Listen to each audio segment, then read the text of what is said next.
ਗੁਰਚਰਨ ਸਿੰਘ ਨੇ ਲਿਖਿਆ ਹੈ। ਸਤਨਾਮ ਬਾਬਾ ਜੀ, ਆਪ ਜੀ ਨੂੰ ਕੋਟ ਕੋਟ ਪ੍ਰਣਾਮ।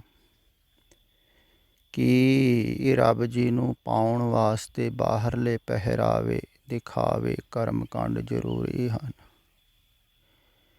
ਕਿ ਕਿਸੇ ਪੰਥ ਵਿੱਚ ਸ਼ਾਮਲ ਹੋਣਾ ਜ਼ਰੂਰੀ ਹੈ। ਦਾਸ ਅਗਿਆਨੀ ਬੱਚਾ ਹੈ, ਆਪ ਜੀ ਦਾ ਕਿਰਪਾ ਕਰਕੇ ਸਮਝਾਓ।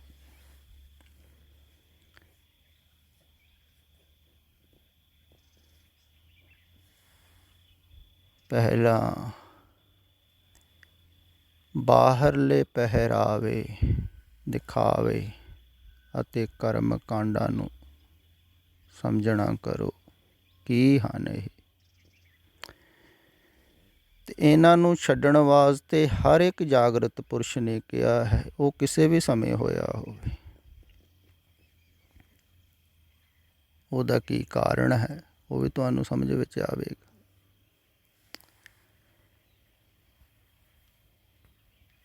ਜਦੋਂ ਕੋਈ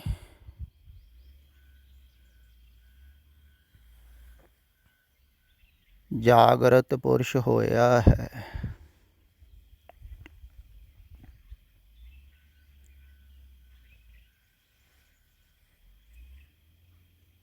ਤੇ ਉਹਨੇ ਫਿਰ ਦੂਸਰਿਆਂ ਨੂੰ ਜਗਾਉਣ ਦੀ ਕੋਸ਼ਿਸ਼ ਕੀਤੀ ਹੈ।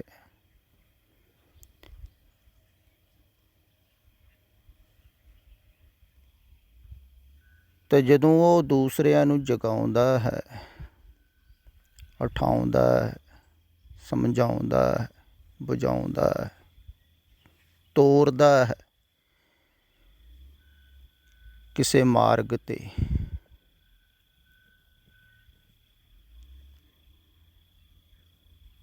ਉਦੋਂ ਜੋ ਕਹਿੰਦਾ ਹੈ ਉਹ ਸਮੇਂ ਦੇ ਆਧਾਰ 'ਤੇ ਕਹਿੰਦਾ ਹੈ, ਕਿਉਂਕਿ ਸਮੇਂ ਦੇ ਆਧਾਰ 'ਤੇ ਹੀ ਫਸੇ ਹੋਏ ਹਨ ਨਾ ਲੋਕ। ਜਿਵੇਂ ਹੁਣ ਤੁਸੀਂ ਸੰਸਾਰ ਵਿੱਚ ਫਸੇ ਹੋ ਅਤੇ ਹੁਣ ਨਿਕਲਣਾ ਹੈ, ਅਤੇ ਇਸ ਸਮੇਂ ਨੂੰ ਖਿਆਲ ਵਿੱਚ ਰੱਖਦਿਆਂ ਹੋਇਆਂ ਅਤੇ ਕਿਵੇਂ ਕਿਵੇਂ ਫਸੇ ਹੋ ਅਤੇ ਕਿਵੇਂ ਕਿਵੇਂ ਨਿਕਲਿਆ ਜਾਵੇਗਾ, ਕਿਹੜੀਆਂ ਸਮੱਸਿਆਵਾਂ ਹਨ। ਅਤੇ ਹਰ ਵਕਤ ਇਹ ਸਮੱਸਿਆਵਾਂ ਅਲੱਗਾ ਅਤੇ ਲਹਿਦਾ ਢੰਗ ਨਾਲ ਫਸੇ ਹੋਏ ਅਤੇ ਲਹਿਦਾ ਢੰਗ ਨਾਲ ਹੀ ਉਹਨਾਂ ਨੂੰ ਕੱਢਿਆ ਜਾਂਦਾ ਸੀ। ਅਤੇ ਜਿਵੇਂ ਜਿਵੇਂ ਕੋਈ ਨਿਕਲਦਾ ਹੈ, ਜਿਵੇਂ ਇਵੇਂ ਸਮਝ ਲਓ ਗੌਤਮ ਬੁੱਧ ਸਮਰਾਟ ਦੇ ਪੁੱਤਰ ਸਨ, ਰਾਜਕੁਮਾਰ। ਤੋ ਜਦੋਂ ਗਿਆਨ ਨੂੰ ਉਪਲਬਧ ਹੋਏ ਅਤੇ ਸੁਭਾਵਿਕ ਹੀ ਸੀ, ਬਹੁਤ ਅਮੀਰ ਲੋਕ ਜਿਹੜੇ ਧਨੀ ਸਨ ਉਹਨਾਂ ਤੋਂ ਪ੍ਰਭਾਵਿਤ ਹੋਏ। ਬਹੁਤ ਰਾਜਕੁਮਾਰ ਪ੍ਰਭਾਵਿਤ ਹੋਏ। ਫਿਰ ਆਪਣਾ ਰਾਜ ਭਾਗ ਛੱਡ ਕੇ ਐਸ਼ੋ ਆਰਾਮ, ਇਹਨੇ ਕੁਛ ਖਾਸ ਪਾ ਲਿਆ, ਕੋਈ ਵੱਡੀ ਚੀਜ਼ ਪਾ ਲਈ ਤਾਂ ਹੀ ਛੱਡ ਕੇ ਤੁਰਿਆ ਫਿਰਦਾ ਹੈ। ਤਾਂ ਪ੍ਰਭਾਵਿਤ ਹੋਏ ਅਤੇ ਜ਼ਿਆਦਾ ਅਮੀਰ ਲੋਕ ਜਾਂ ਰਾਜਕੁਮਾਰ ਉਹਨਾਂ ਦੇ ਪਿੱਛੇ ਚੱਲੇ।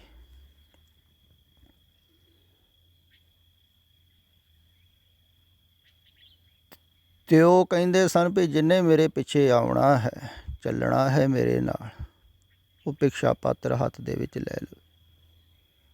ਉਹਨਾਂ ਨੇ ਭਿਕਸ਼ਾ ਪਾਤਰ ਹੱਥ ਦੇ ਵਿੱਚ ਫੜਾਇਆ, ਕਿਉਂਕਿ ਸਾਰੇ ਹੰਕਾਰੀ ਸਨ। ਸਮਰਾਟ 'ਤੇ ਦੇਣ ਦੀ ਆਦਤ ਹੁੰਦੀ ਹੈ ਨਾ ਸਮਰਾਟ ਨੂੰ। ਸਮਰਾਟ ਨੂੰ ਭੀਖ ਮੰਗਣੀ ਬੜੀ ਕਠਿਨ ਹੈ। ਉਹ ਤਾਂ ਸੂਰਮਾ ਹੁੰਦਾ ਹੈ, ਉਹ ਤਾਂ ਭੀਖ ਮੰਗਣ ਵਾਲੇ ਨੂੰ ਬੁਝਦਿਲ ਸਮਝਦਾ ਹੈ।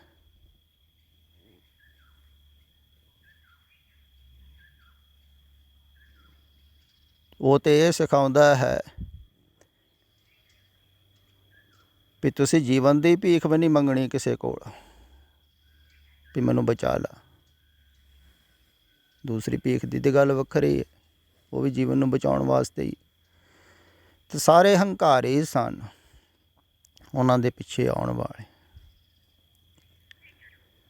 ਤਾਂ ਉਹਨਾਂ ਨੇ ਭਿਕਸ਼ਾ ਦਾ ਪਾਤਰ ਹੱਥ ਦੇ ਵਿੱਚ ਫੜਾਇਆ ਤਾਂ ਕਿ ਉਹਨਾਂ ਦਾ ਹੰਕਾਰ ਮਿਟ ਸਕੇ, ਹਉਂ ਖਤਮ ਹੋ ਸਕੇ।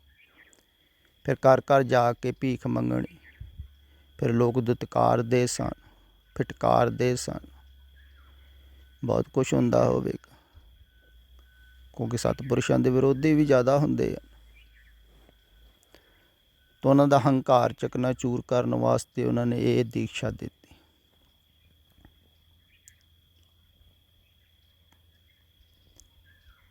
ਪਰ ਹੌਲੀ ਹੌਲੀ ਉਹਨਾਂ ਤੋਂ ਬਾਅਦ ਹੁਣ ਜੋ ਇਹ ਪਹਿਰਾਵਾ ਪਾ ਲੈਂਦਾ ਹੈ, ਭਿਕਸ਼ਾ ਦਾ ਪਾਤਰ ਹੱਥ ਵਿੱਚ ਲੈ ਲੈਂਦਾ ਹੈ ਅਤੇ ਇੱਕ ਚਾਦਰ ਦੀ ਬੁੱਕਲ ਮਾਰ ਲੈਂਦਾ ਹੈ, ਤਾਂ ਉਹਦਾ ਸਤਿਕਾਰ ਕਰਦੇ ਹਨ ਲੋਕ। ਇਹ ਭਿਕਸ਼ੂ ਹੋ ਗਏ। ਹੁਣ ਆਦਰ ਮਾਣ ਮਿਲਦਾ ਹੈ ਭਿਕਸ਼ੂ ਨੂੰ, ਸਤਿਕਾਰ ਮਿਲਦਾ, ਸਨਮਾਨ ਮਿਲਦਾ। ਹੁਣ ਤਾਂ ਗੱਲ ਉਲਟੀ ਹੋ ਗਈ ਨਾ। ਹੁਣ ਕਰਮਕਾਂਡ ਹੋ ਗਿਆ ਇਹ। ਪਹਿਰਾਵਾ ਵੀ ਜਿਹੜੀ ਉਹਨਾਂ ਨੇ ਚਾਦਰ ਦਿੱਤੀ ਸੀ ਅਤੇ ਭਿਕਸ਼ਾ ਪਾਤਰ ਵੀ। ਪਰ ਉਹਨਾਂ ਦੇ ਸਮੇਂ ਕਰਮਕਾਂਡ ਨਹੀਂ ਸੀ, ਖਿਆਲ ਵਿੱਚ ਰੱਖੋ। ਇੱਦਾਂ ਹੀ ਜੈਨੀਆਂ ਦਾ ਹੋਇਆ। ਹੁਣ ਸਤਿਕਾਰ ਮਿਲਦਾ ਹੈ, ਜਿਹੜਾ ਮੁਨੀ ਹੋ ਜਾਂਦਾ ਹੈ, ਦਿਗੰਬਰ ਹੋ ਜਾਂਦਾ, ਪਰ ਉਸ ਸਮੇਂ ਥੋੜ੍ਹੀ ਮਿਲਦਾ ਸੀ। ਅਤੇ ਇਵੇਂ ਹੀ ਗੁਰੂ ਗੋਬਿੰਦ ਸਿੰਘ ਸਾਹਿਬ ਨੇ ਸਿੱਖਾਂ ਨੂੰ ਇੱਕ ਪਹਿਰਾਵਾ ਦਿੱਤਾ ਆਪਣੇ ਵਰਗਾ। ਉਸ ਸਮੇਂ ਦੁਸ਼ਮਣ ਜ਼ਿਆਦਾ ਸਨ, ਵਿਰੋਧੀ ਜ਼ਿਆਦਾ ਸਨ। ਤਾਂ ਉਹਨਾਂ ਦਾ ਪਹਿਰਾਵਾ ਪਾ ਕੇ ਸੰਸਾਰ ਵਿੱਚ, ਸਮਾਜ ਵਿੱਚ ਵਿਚਰਨਾ ਬਹੁਤ ਕਠਿਨ ਸੀ।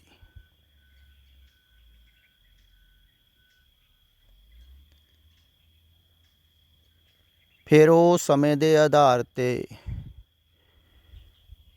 ਉਹਨਾਂ ਨੇ ਕੁਛ ਹਦਾਇਤਾਂ ਦਿੱਤੀਆਂ ਵੀ ਦੁਸ਼ਮਣ ਬਹੁਤ ਜ਼ਿਆਦਾ ਹਨ ਅਤੇ ਆਪਣੀ ਹਿਫਾਜ਼ਤ ਵਾਸਤੇ, ਆਪਣੀ ਨਹੀਂ ਤਾਂ ਦੂਸਰੇ ਦੀ ਹਿਫਾਜ਼ਤ ਵਾਸਤੇ ਤੁਸੀਂ ਤਲਵਾਰ ਹੱਥ ਦੇ ਵਿੱਚ ਰੱਖਣੀ ਹੈ, ਹਰ ਵਕਤ ਨਾਲ ਹੀ ਰੱਖਣੀ ਹੈ।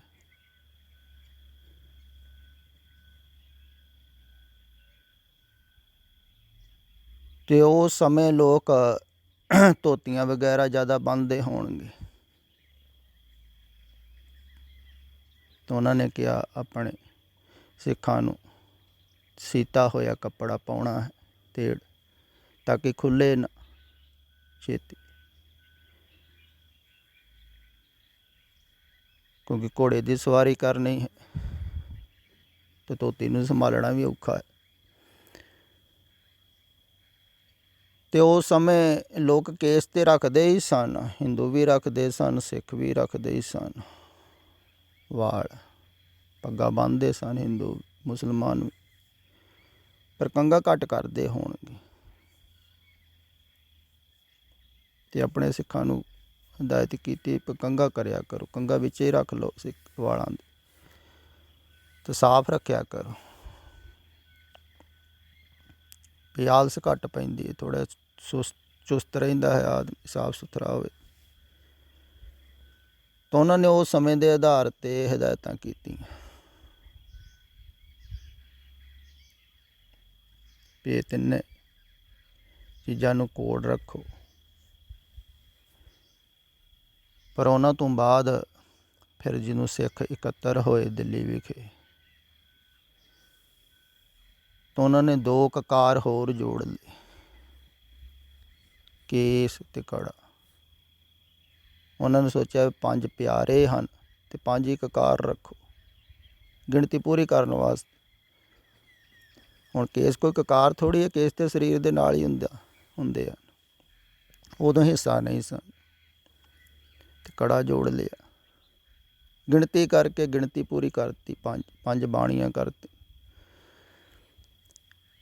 ਪਰ ਉਹਨਾਂ ਨੇ ਇਸ ਢੰਗ ਦੇ ਨਾਲ ਥੋੜ੍ਹੀ ਕਿਹਾ ਸੀ, ਉਹ ਸਮੇਂ ਦੇ ਹਿਸਾਬ ਦੇ ਨਾਲ ਕਿਹਾ ਸੀ।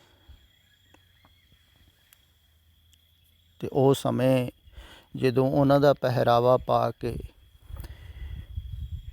ਤਾਂ ਉਹਨਾਂ ਦੀਆਂ ਦਿੱਤੀਆਂ ਹੋਈਆਂ ਹਦਾਇਤਾਂ ਦੇ ਮੁਤਾਬਕ ਕੋਈ ਜੀਂਦਾ ਸੀ ਤਾਂ ਕਿੰਨਾ ਕਠਿਨ ਹੋਵੇਗਾ ਸਮਾਜ ਦੇ ਵਿੱਚ ਰਹਿਣਾ। ਕੋਈ ਚਾਰ ਚੁਫੇਰੇ ਦੁਸ਼ਮਣ ਹਨ, ਚਾਰ ਚੁਫੇਰੇ ਵਿਰੋਧੀ ਹਨ। ਤਾਂ ਲੋਕ ਸਾਦਾ ਪਹਿਰਾਵਾ ਪਾਉਂਦੇ ਸਨ। ਜਿਹੜਾ ਉਹਨਾਂ ਦਾ ਖਾਸ ਪਹਿਰਾਵਾ ਸੀ ਨਾ, ਉਹ ਨਹੀਂ ਸੀ ਕੋਈ ਪਾਉਂਦਾ। ਜੋ ਖਾਸ ਤੇ ਉਹ ਹੀ ਪਾਉਂਦੇ ਸਨ ਜਿਨ੍ਹਾਂ ਨੇ ਜੀਵਨ ਦੀ ਆਸਾ ਛੱਡ ਦਿੱਤੀ ਹੋਵੇਗੀ।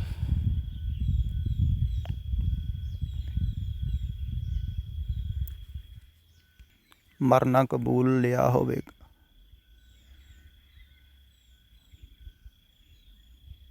ਤੇ ਜਿਹੜੇ ਮਰਨਾ ਕਬੂਲ ਕਰ ਉਸ ਸਮੇਂ, ਤੇ ਉਹ ਗੁਰੂ ਵਾਲੇ ਹੁੰਦੇ ਹੋਣਗੇ। ਇਸ ਕਾਰਨ ਉਹਨਾਂ ਨੇ ਕਿਹਾ ਵੀ ਹੈ, ਜਿਨ ਪ੍ਰੇਮ ਕੀਓ ਤਿਨਹੀ ਪ੍ਰਭ ਪਾਇਓ।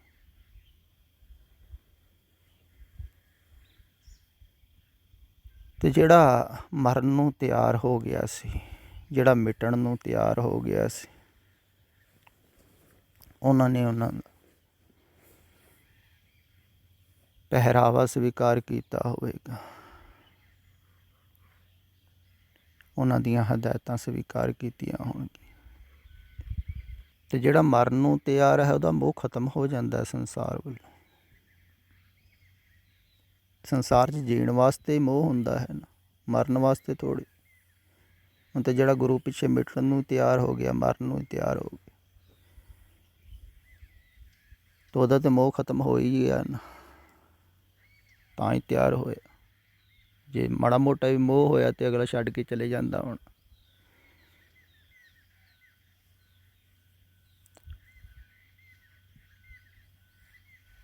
ਤੇ ਹੌਲੀ ਹੌਲੀ ਉਹਨਾਂ ਤੋਂ ਬਾਅਦ ਫਿਰ ਇਹ ਜੋ ਮਰਿਆਦਾ ਬਣੀ ਹੈ, ਉਹ ਵੀ ਸਿੱਖਾਂ ਨੇ ਬਣਾਈ ਬਾਅਦ ਵਿੱਚ।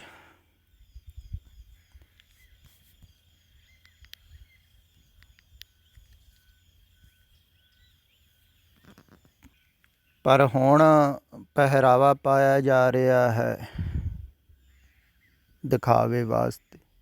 ਹੁਣ ਸਗੋਂ ਜਿਹੜਾ ਪਹਿਰਾਵਾ ਪਾਉਂਦਾ ਹੈ ਵੈਸਾ, ਉਹਦਾ ਆਦਰ ਕਰਦੇ ਹਨ ਲੋਕ, ਸਤਿਕਾਰ ਕਰਦੇ ਹਨ। ਦੇਖੋ ਸਿੱਖਾਂ 'ਚ ਵੀ ਉਹਨੂੰ ਖਾਲਸਾ ਕਹਿੰਦੇ ਆ। ਪਹਿਰਾਵਾ ਪਾ ਕੇ ਹੀ ਖਾਲਸਾ ਬਣ ਗਈ। ਅਤੇ ਸਤਿਕਾਰ ਵਾਸਤੇ ਪਹਿਰਾਵਾ ਪਾਇਆ ਜਾਂਦਾ।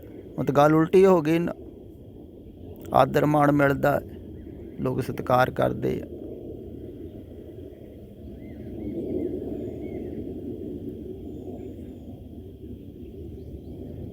ਅਤੇ ਉਸ ਸਮੇਂ ਆਦਰ ਮਾਣ ਥੋੜ੍ਹੀ ਮਿਲਦਾ ਸੀ। ਦੁਤਕਾਰਦੇ ਹੋਣਗੇ ਲੋਕ। ਵਿਰੋਧੀ ਜਿਹੜੇ ਹਨ ਟਿਕਣ ਨਹੀਂ ਦਿੰਦੇ ਹੋਣੇ, ਇਸ ਕਰਕੇ ਲੁਕ ਲੁਕ ਕੇ ਰਹਿੰਦੇ ਸਨ ਸਿੱਖ। ਉਦੋਂ ਬਹੁਤ ਕਠਿਨ ਸੀ, ਪਰ ਹੁਣ ਥੋੜ੍ਹੀ ਕਠਿਨ ਥੋੜ੍ਹੀ। ਹੁਣ ਤਾਂ ਹੰਕਾਰ ਦੀ ਤ੍ਰਿਪਤੀ ਹੁੰਦੀ। ਅਤੇ ਹੁਣ ਗੱਲ ਹੀ ਉਲਟੀ ਹੋ ਗਈ ਨਾ, ਹੰਕਾਰ ਦੀ ਤ੍ਰਿਪਤੀ ਵਾਸਤੇ। ਅਤੇ ਕਰਮ ਕਾਂਡ ਦਾ ਅਰਥ ਇਹ ਹੈ ਵੀ ਜਦੋਂ ਸਤਿਪੁਰਖਾਂ ਨੇ ਜੋ ਕਿਹਾ ਸੀ, ਉਹ ਸਮੇਂ ਦੇ ਆਧਾਰ 'ਤੇ ਉਹ ਸਮੇਂ ਕਿਹਾ ਸੀ, ਉਹਨਾਂ ਨੂੰ ਬਾਅਦ ਦੇ ਵਿੱਚ ਮੰਨਣ ਵਾਲੇ, ਫੋਲੋ ਕਰਨ ਵਾਲੇ ਹੌਲੀ ਹੌਲੀ ਹੌਲੀ ਹੌਲੀ ਉਹਨਾਂ ਦਾ ਅਰਥ ਖੋ ਗਿਆ। ਹੁਣ ਅਰਥ ਹੀ ਬਦਲ ਗਿਆ। ਅਤੇ ਹਰ ਧਰਮ ਦੇ ਵਿੱਚ ਹੀ ਅਲੱਗ ਅਲੱਗ ਪਹਿਰਾਵੇ, ਅਲੱਗ ਅਲੱਗ ਕਰਮ ਦੱਸੇ ਜਾਂਦੇ ਰਹੇ ਹਨ। ਜਿਵੇਂ ਹਿੰਦੂ ਧਰਮ ਦੇ ਵਿੱਚ ਵੀ ਬਹੁਤ ਪਹਿਰਾਵੇ ਹਨ, ਬਹੁਤ ਰੀਤੀ ਰਿਵਾਜ ਹਨ, ਬਹੁਤ ਮਰਿਆਦਾਵਾਂ ਹਨ। ਸਾਧੂ ਮਹਾਤਮਾ ਨੇ ਬਹੁਤ ਪੈਦਾ ਕੀਤੀਆਂ ਹੋਈਆਂ ਅਤੇ ਲਹਿਦਾ ਲਹਿਦਾ। ਪਰ ਜਿਹੜੇ ਜਾਗਰਤ ਪੁਰਸ਼ ਨੇ, ਕਿਸੇ ਨੇ ਕੋਈ ਹਦਾਇਤ ਦਿੱਤੀ ਹੈ ਉਸ ਸਮੇਂ ਠੀਕ ਬਿਲਕੁਲ ਉਸ ਸਮੇਂ ਦੇ ਆਧਾਰ 'ਤੇ ਹੁੰਦੀ ਹੈ। ਬਾਅਦ ਦੇ ਵਿੱਚ ਉਹ ਹੀ ਕਰਮ ਕਾਂਡ ਬਣ ਜਾਂਦੇ ਹਨ। ਹੁਣ ਜੋ ਕੁਛ ਵੀ ਬਾਹਰੋਂ ਕਰਮ ਕਾਂਡ ਲੋਕ ਕਰਦੇ ਹਨ, ਕੋਈ ਰੱਬ ਨੂੰ ਪਾਉਣ ਵਾਸਤੇ ਥੋੜ੍ਹੇ, ਦਿਖਾਵੇ ਵਾਸਤੇ ਹੋ ਰਹੇ ਹਨ, ਜਾਂ ਹੋਰ ਕਈ ਤਰ੍ਹਾਂ ਦੀਆਂ ਇੱਛਾਵਾਂ ਹਨ, ਕਈਆਂ ਦੀਆਂ ਚਾਹਤਾਵਾਂ ਹਨ। ਪਰ ਉਸ ਸਮੇਂ ਉਹਨਾਂ ਨੂੰ ਦੱਸਿਆ ਗਿਆ ਹੋਵੇਗਾ ਕਰਮ ਮਿਟਣ ਵਾਸਤੇ, ਚਾਹਤਾਂ ਛੱਡਣ ਵਾਸਤੇ। ਹੁਣ ਇਹ ਕਰਮ ਮਿਟਣ ਵਾਸਤੇ ਥੋੜ੍ਹੇ ਹਨ, ਇਹ ਕਰਮ ਕਾਂਡ ਹੋ ਗਏ।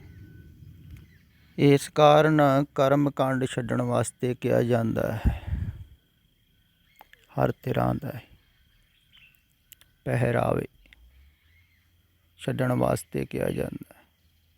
ਉਹ ਕਿਸੇ ਧਰਮ ਦੇ ਵੀ ਹੋਣ ਕਰਮ ਕਾਂਡ, ਕਿਸੇ ਧਰਮ ਦੇ ਵੀ ਪਹਿਰਾਵੇ ਹੋਣ, ਰੀਤੀ ਰਿਵਾਜ ਹੋਣ, ਉਹ ਸਭ, ਕਿਉਂਕਿ ਉਹ ਬਾਹਰ ਹਨ। ਹਾਂ, ਜਿਨ੍ਹਾਂ ਨੇ ਦੱਸੇ ਹੋਣਗੇ ਉਸ ਸਮੇਂ ਠੀਕ ਹੋਣਗੇ, ਪਰ ਹੁਣ ਉਹਨਾਂ ਦੀ ਵਾਸਤਵਿਕਤਾ ਖੋ ਗਈ, ਉਹਨਾਂ ਦਾ ਅਰਥ ਖੋ ਗਿਆ, ਅਨਰਥ ਪੈਦਾ ਹੋ ਗਿਆ, ਕਹਿ ਦਿਓ, ਉਲਟਾ ਕੰਮ ਹੋ ਗਿਆ।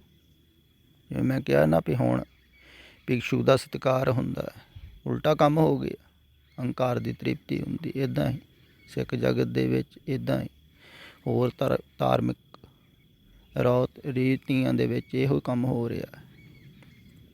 ਬਿਮਾਰੀ ਵੱਧ ਰਹੀ ਹੈ, ਕਹਿਣ ਦਾ ਭਾਵ। ਹੁਣ ਜਿਹਦੇ ਨਾਲ ਬਿਮਾਰੀ ਵੱਧ ਰਹੀ ਹੈ, ਉਹ ਕਰਮ ਤਾਂ ਛੱਡਣਾ ਹੀ ਪਵੇਗਾ ਨਾ। ਤੋ ਬਾਹਰੋਂ ਨਹੀਂ ਨਾ ਦਿਖਦਾ ਕਿਸੇ ਨੂੰ, ਜਿਹੜਾ ਅੰਦਰੋਂ ਦੇਖਦਾ ਉਹਨੂੰ ਪਤਾ ਲੱਗਦਾ ਹੈ, ਅਤੇ ਅੰਦਰੋਂ ਜਿਹੜਾ ਦੇਖਦਾ ਹੈ ਨਾ, ਉਹ ਫਿਰ ਦੱਸਦਾ ਹੈ।